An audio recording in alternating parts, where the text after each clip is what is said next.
Here we go again. Another HeyGears review, which means another guaranteed storm in the comments. Shill, sellout, snake, and a lot worse. I get it. HeyGears is a brand that it's popular to hate. I think some people genuinely seem to enjoy being annoyed. So this time I'm being blunt up front. I'm not leaving it till later in the video. The thumbnail literally says, do not buy this printer. Because if proprietary resin or companies that all but enforce proprietary resin is your instant deal breaker, yeah, that's fair. This machine probably isn't for you. Probably. But if that's because you're thinking, I'm not letting a company tell me what resin I can use, well, hang on, it's not as locked down as most people think, and trust me, this isn't a sermon. I'm just going to walk you through what makes this printer weird and why that weirdness might actually be exactly what we need. So come for the outrage, but stay for the bit where I might accidentally make a solid argument for the printer that everyone loves to hate. I promise though, by the end, everyone's going to find something to be annoyed about, even the fans. Hi, I'm Ross, and this is FauxHammer Videos. So, this is the RS Turbo. Sounds fast, right? Honestly, it sounds like a souped-up 90s hatchback tearing through a Tesco car park with a boot full of subwoofers and questionable stickers. So yeah, obviously I decided to slap on some NOS, Sparco and other popular car brand decals just to set the proper scene. I just had to. But in lieu of these, on the outside, the printer looks identical to the older RS printer. So you're probably wondering what's actually changed. Well, there's the screen, and that's it. That's literally it. No new shell, no new internal hardware, no webcam that we all wanted, just a faster curing, longer lasting screen. So this isn't a revolution, it's not really even a new printer no matter how much HeyGears have hyped it up. It's an RS 1.1, a side grade at best. But that one change, yeah, it actually makes the printer 20 to 40% faster, and I've tested it with a variety of tall and short prints. Now, if you've already got an older RS, especially recently, you're probably a bit pissed off, but you'll be happy to know that you can buy the new screen as an upgrade. Honestly though, I'd just hold off until your current one needs replacing. But at least swapping screens on these printers is dead simple. Now, before we go deeper into the hardware, we need to cover the thing that I tried to avoid a bit in my last video because I don't want to get bogged down in printer politics, but you simply can't do a HeyGears review without talking about printer politics. So let's address the elephant in the comment section. Proprietary resin. I've covered it before. I've done 3, 4, 5 HeyGears videos now, and I've said it every single time, but I've got to be conscious that yes, every video people watch could be their first one of mine. So here it is. Yes, HeyGears wants you to use their resin. The whole system is built around it, and arguably that's where most of the value of this printer comes in. That's how they deliver such insane results. Reliable, accurate, easy. It works. Seriously, it works really well. I don't think anyone's arguing that. But the bit I want to point out is you're not locked in, not as much as you might think. You can just pour your own resin in. Loads of people do. Check out Greedy 3D, scroll the HeyGears Facebook group, watch Dennis Wang's video. He actually breaks down the exposure profiles and light intensities and shows what does what. So if you're new, you might be wondering what's everyone going on about, how it's locked down. Well, the thing you can't do is you can't change exposure settings manually, but you can just run normal exposure test files against the growing list of HeyGears profiles in the materials library to find the best result. That's the difference. It's not as open as other printers, far from it, but it's also nowhere near as locked down as many people think and report en masse. Now, if you do want my full opinion on the politics of proprietary resin and the impact it makes and all of those things and those nuances, just go and watch the State of Plays video, because I'll just say what he said. Right. Moving on to the hardware. The RS Turbo is built like a tank. Premium plastic shell, reinforced where it counts, the lid holes wherever you put it, and mechanical parts actually feel deliberately placed in here. It's got 3 adjustable feet and 1 static one. That's actually intentional. It helps with manual leveling. But yeah, every time this pops up in Facebook, we reset the clock. At least now you know. It comes with built-in Wi-Fi and stupidly no Ethernet, and there's a USB port and SD card slot on the side. The latter is intended for expandable storage, but despite HeyGears telling me that this would come to the RS, so I expected by the point that was released, we're still waiting for it now they've delivered the RS Turbo. Now the ports, including the power socket sticking out the side, isn't ideal, but the thing that really winds me up is the settings menu on the UI. Now the UI is fantastic, it's gorgeous, it's big, everything's laid out pretty well, all, except for this bloody settings menu. Why am I seeing Wi-Fi setup, cloud login, system language, and the initial setup wizard right at the top when I go into the settings menu? I'll never touch these again after first boot. Meanwhile, the stuff I actually use regularly, platform control, tank cleaning, firmware updates, disk cleanup, they're randomly buried throughout the settings list. It's not even alphabetical. There's no sensible logic here at all. Honestly, since they've got no intention of budging on the Resin thing, can we start focus more complaining about daft stuff like this instead? Because then they might actually change it. I mentioned this in my last RS review, and HeyGears at this point should feel a little embarrassed that this sort of thing isn't sorted already, especially when they've got the best, most user-friendly printer. And they have, but we'll come on to that. Now, the build plate. This is stainless steel, not the cheap aluminium you get on most machines. It's got a great texture, solid compression latch to mount it onto the arm, but the top is flat, so resin pools. You'll either be scraping it off every time you print or risking spills. To help mitigate this, you can 3D print a drip caddy and or buy their plastic tray, and yeah, that plastic tray is better and thicker than others, but it's a plastic tray, so it's still shit. The Z-axis mechanism's rock solid, it's got dual linear rails and a ball screw, it's stiff, it's stable, it's great. Now, the vat comes with a clear, I'd assume PFA release film, but there's new films coming out and they're all coming up with different names, but it's got a crystal clear film. It also holds 900 milliliters of resin, and if you're using HeyGears bottles, they just flip upside down and auto-fill the tank from the back corner. No pump, just gravity. It's simple, great engineering, and it works. If you prefer your own resin, no problem. You can just pour it into the vat manually or refill one of these bottles once it's empty to keep the auto top-up feature. Now, when it comes to print heating, it's not built in by default. If you want a heated vat, you'll need to buy the upgraded tank separately, and that comes with its own controller and an extra power brick. Honestly, it feels like a bit of a step backwards from the Reflex, where heating was cleanly integrated out of the box. And then there's the PRM add-on, or pulsing release module. Now, you might think that you need this in order to use the heated vat. You don't. You can buy the heated vat without this. And what this is basically an air compressor, which reduces suction when layers peel. So this lets you use smaller support contact points, and it works well. It really does have an impact on the contact points and makes them peel away cleaner with less damage to your model, but it's loud. So I only ever used it on the Reflex for that video. I've never used it on either of my RS machines. If you must have the absolute ultimate in auto supports and you can deal with a compressor constantly running while it prints, and that's going to be several hours, then yeah, definitely pick this up. But I got mine for free and I haven't used it, and I've got no desire to get another one. Speaking of accessories, we can cover this now. They've also got a wash and cure station. The cure station is amazing, and you can actually remotely send cure settings from the slicer to the cure station so that it knows exactly what's going in it and can determine how long it's going to cure for and at what temperature it's going to heat to in order to cure that material. But it's bloody expensive, more expensive than most hobby printers. The wash station is stupid. Who thought it'd be a good idea to smash all of my delicate resin models together when cleaning them? Going back to the tank, what bugs me most though is if you're paying this much, you shouldn't need to buy 2 vats to get the heating functionality. HeyGears should at the very least, offer the heated vat as a pre-installed option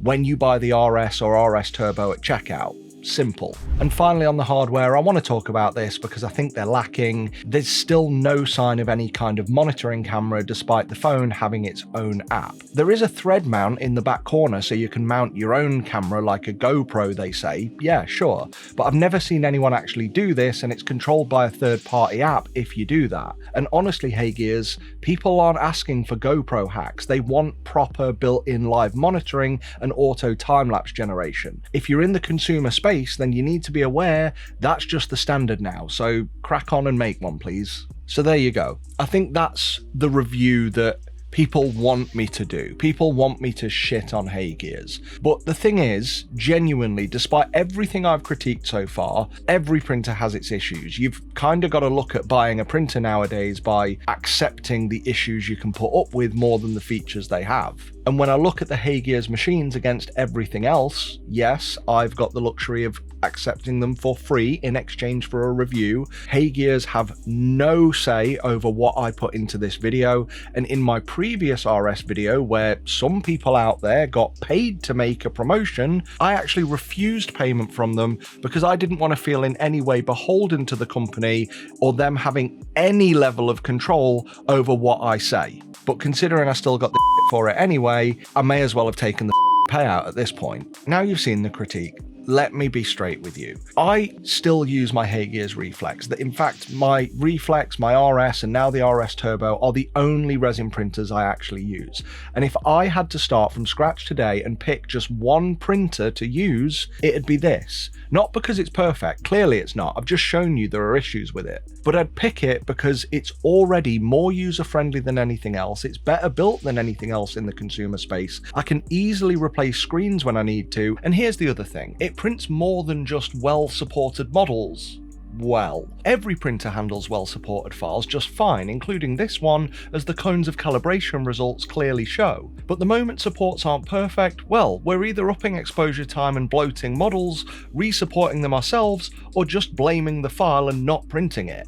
And let's be honest, most of us don't want to waste our lives learning the dark art of support placement. For me, that's where this machine changes things. HeyGears supports don't just work because of where they go, anyone can grab the slicer, add supports, export the file and print it on another machine. They work because of how they're cured. The slicer knows what's model and what's support. Then the printer cures each differently, giving us cleaner breaks and fewer scars. This machine gives me the confidence to print pre-supported, poorly supported and unsupported models with incredible accuracy.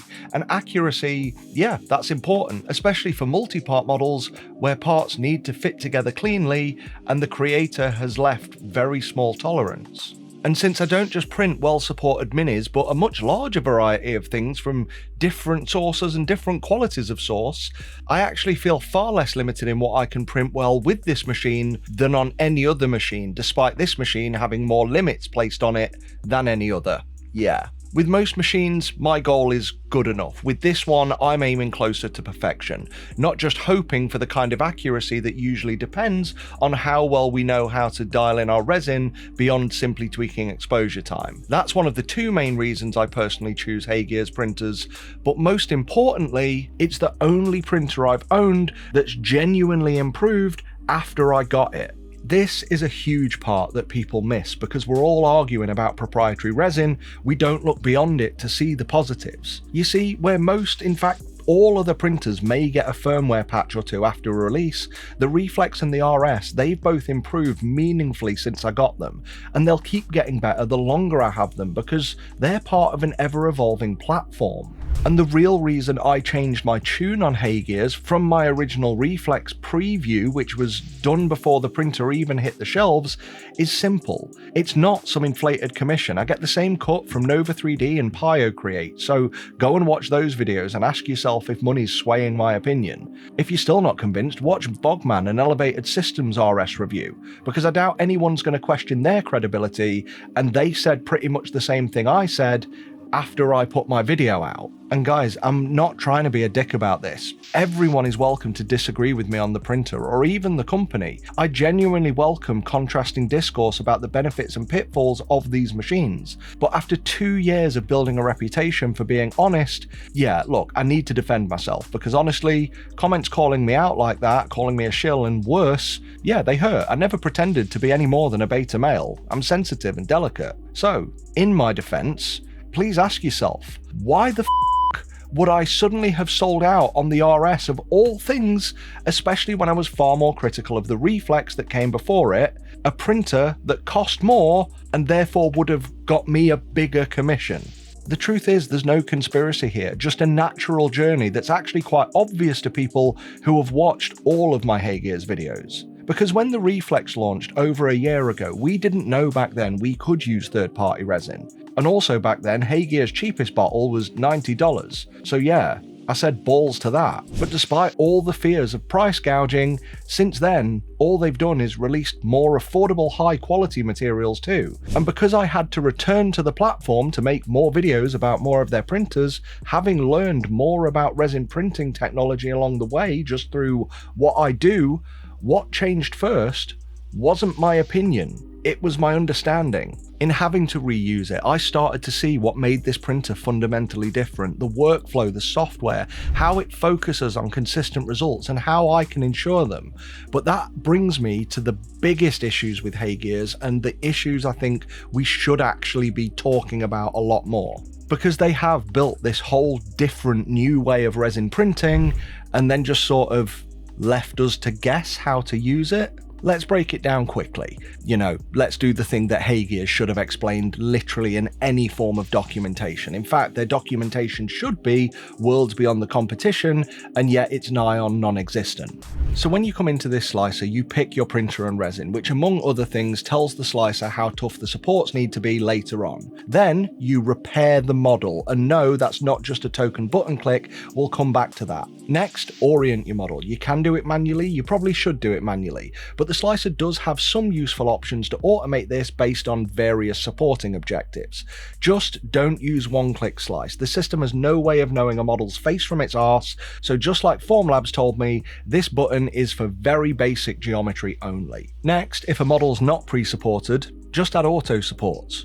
You can manually edit them by adding or removing support contact points, but I've never played with this too much.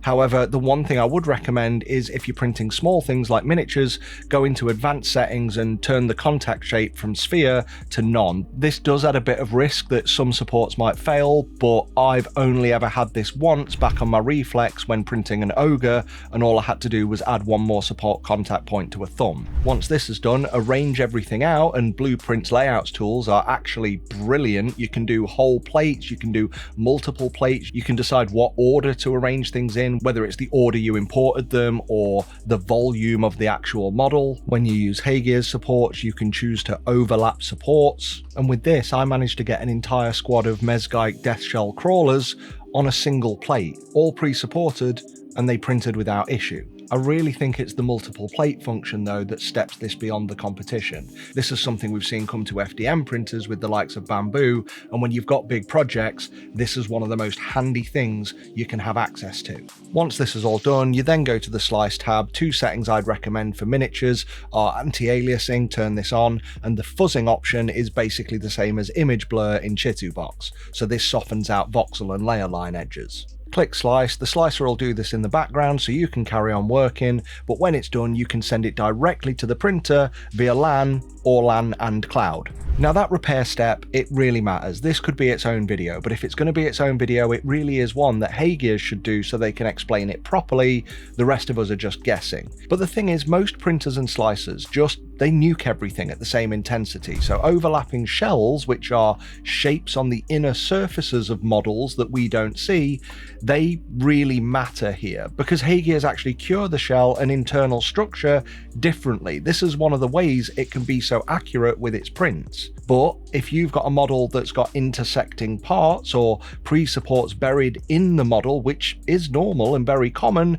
this can actually then mess with the intended cure intensity in the wrong place, and the whole thing can just fall apart. Repair fixes that. But I do still wish there was a repair all or confirm all button after that initial analysis step, because clicking through each one manually feels like punishment for caring about accuracy. And then there's the new feature that I actually thought was completely pointless at first, but it turns out it's low-key genius. You can actually remove pre-supports from pre-supported files. I know that sounds backwards, right? But when you have something that's only the supported version and those supports are trash, let's be fair, most of us have models like that somewhere in our collection, we can now strip them off and fix it properly, or at least just re-export the clean model for another printer. But according to HeyGears, this is just the start. There are more tools coming to expand that functionality. It's obvious this is where resin printing should be going. Forget proprietary resin, proprietary resin, use your own. But this kind of smart, meaningful advancement,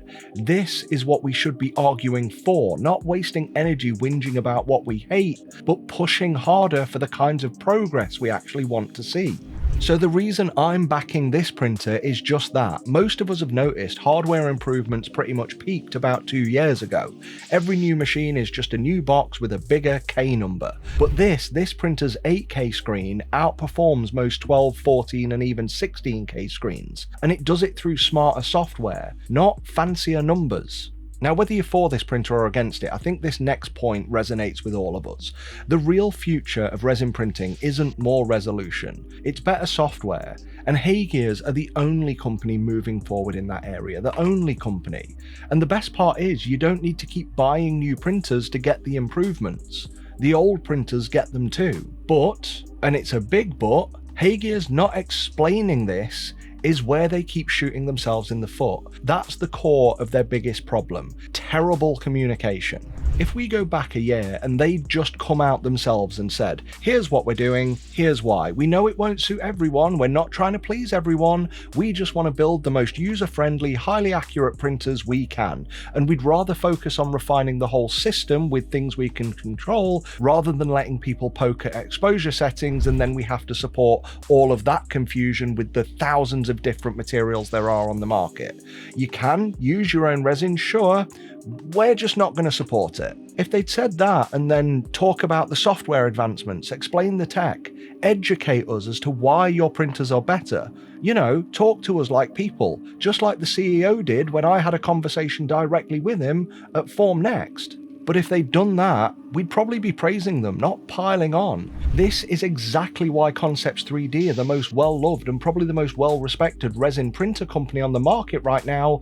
And bear in mind, they haven't even got their printer out yet. It's because they're talking to us, they're communicating with us, and they're actually engaging with us and explaining why they're doing what they're doing. If HeyGears did that, they'd be absolutely dominating this market.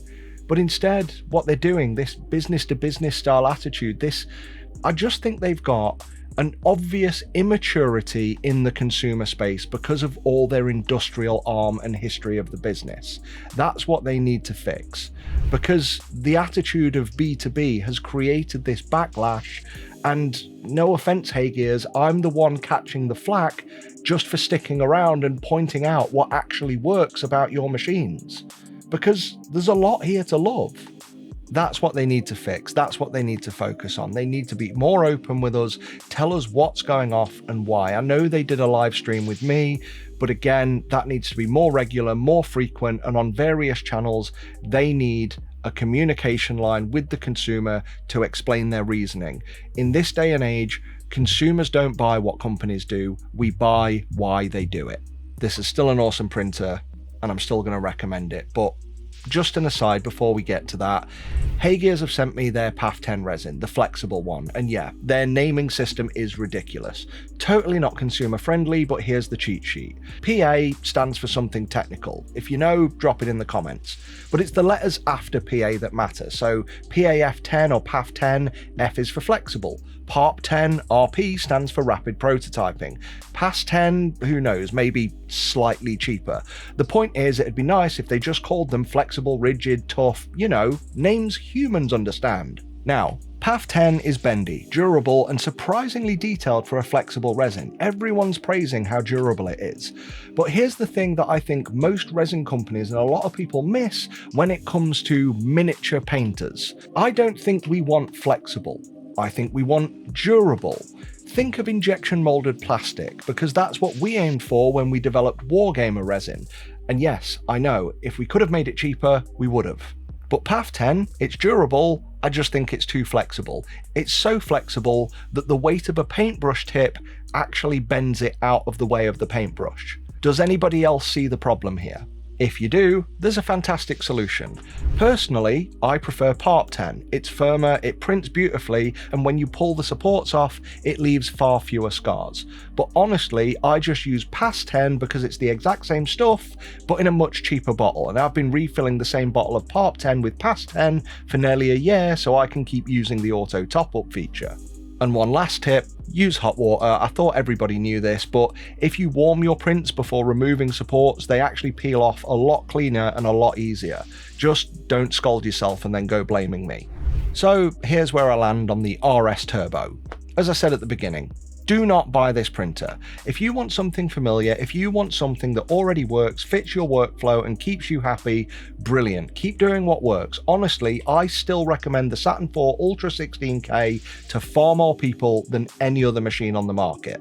But the RS Turbo has taken an already amazing printer and made it even better. And then I've made it better still by adding decals on it. If I had go faster stripes, I'm sure that'd speed it up more too.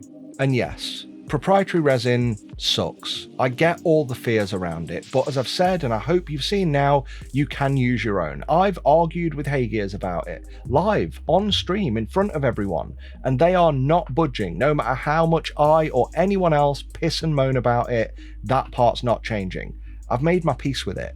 Because it's not unique, it's just the iPhone of printers. And if this decision damages the company, then it's on them to live with the result of that decision. Nothing I or anyone else is going to change that. So please, by all means, hate the company, but at least love the printer, or at least respect the printer. Either way, I want to ask something really nice in the sake of progress and friendship and all the happy feelings that we want these days. Can we just stop fighting each other about this and focus on the things that actually matter? Because we all love 3D printing. We all want it to get better. And I think if people are prepared to pull back the red curtain of outrage, we can all see that HeyGears genuinely is the only brand actually pushing us forward in any meaningful way. So this printer might not be for a lot of people, but this printer is still definitely for more people than the community seem to think, and that's on HeyGears for not controlling the message more cleanly.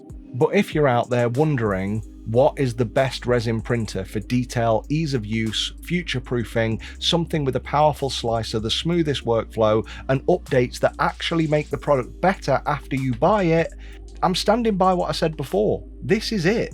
This is the only one. And if you still think I'm saying that just for an affiliate cut, then don't use my link. I'd love it if you did, because that's what helps the channel, but even if you don't, I'm still going to say it again, buy the printer anyway. My drive in this is I want this printer to succeed. I want it to dominate. I want it to set a precedent, to push the whole industry forward. And the more of us who back this kind of innovation, the faster the rest of the brands will be forced to catch up. That is how resin printing gets better for all of us. I want to do a quick outro and just say thanks for watching, but with a massive shout out to our channel members whose names are up on screen now. All of you watching, you are the guys who keep me going. So please just give me one of those likes, a comment, a subscribe, something that lets me know that this was valuable to you. Thanks again. Until next time, the system is rigged, but you are not powerless. FauxHammer out.